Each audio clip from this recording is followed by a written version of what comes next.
सीमा maths में gold medallist थी और बीएड भी किया था।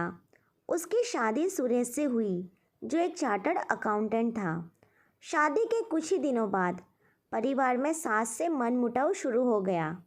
सीमा ने बहुत कोशिश की अपने आप को परिवार में एडजस्ट करने की, पर सफल ना हो सकी।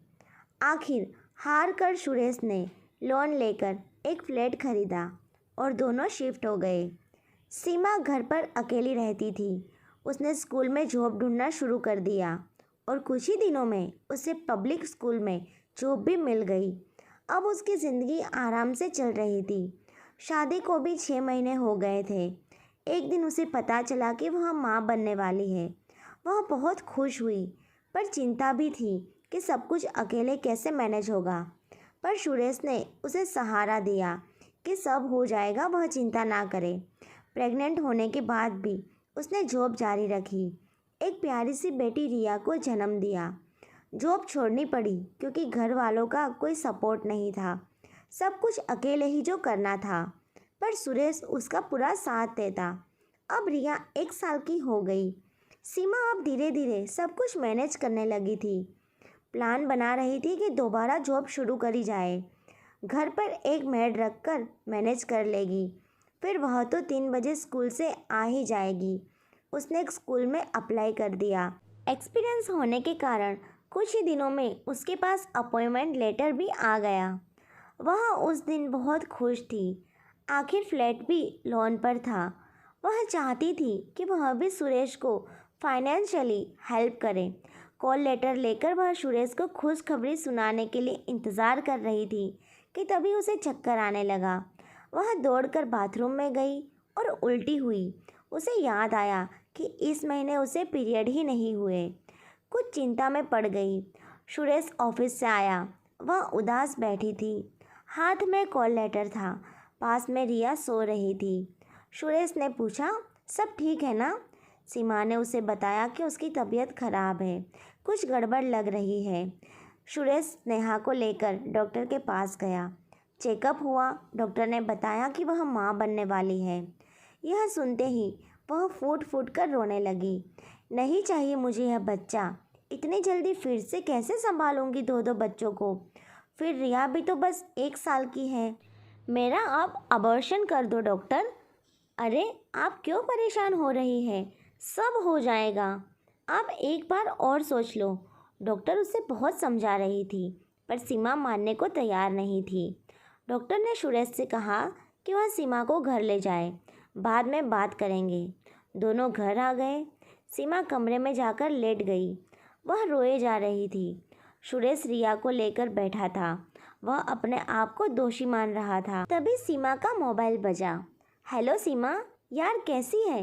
अपनी प्यारी दोस्त को तो भूल ही गई। शादी के बाद ना कोई फ़ोन ना खबर। यहाँ सीमा की बेस्ट फ्रेंड थी शालू। अरे शालू, तू इतने दिनों बाद बता कैसी है?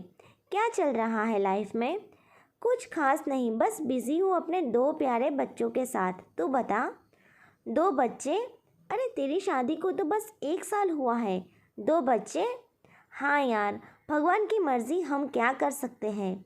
मेरे 2 प्यारे प्यारे जुड़वा बच्चे हुए हैं। शुरू में तो मुझे जब पता चला कि मेरे ट्विन्स है, मैं बहुत रोई।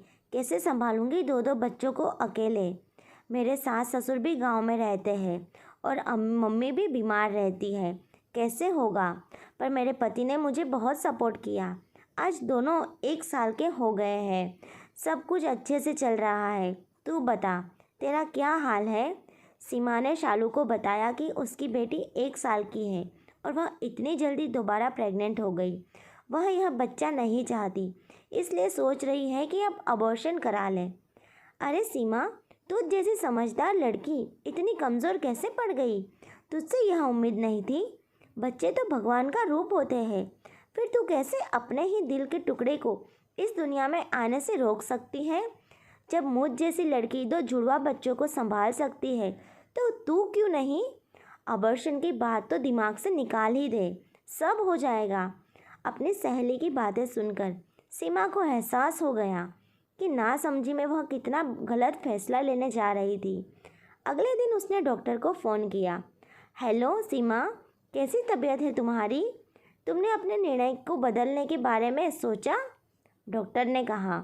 जी डॉक्टर, मैं कल आ रही हूँ आपके पास अपना चेकअप करवाने। मुझे अब अपने दूसरे बच्चे के आने की तैयारी करनी है। शाबाश सीमा, तुम्हारे इस निर्णय ने आज एक मासूम को ज़िंदगी दे दी। सीमा ने एक प्यारे बेटे को जन्म दिया। आज दोनों बच्चे बड़े हो गए हैं, दोनों एक ही स्कूल में जाते हैं।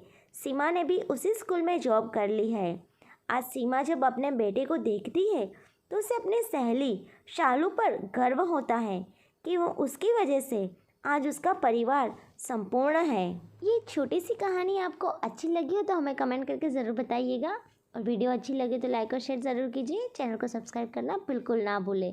अब मिलते हैं नई कहानी के साथ, तब तक के लिए बाय।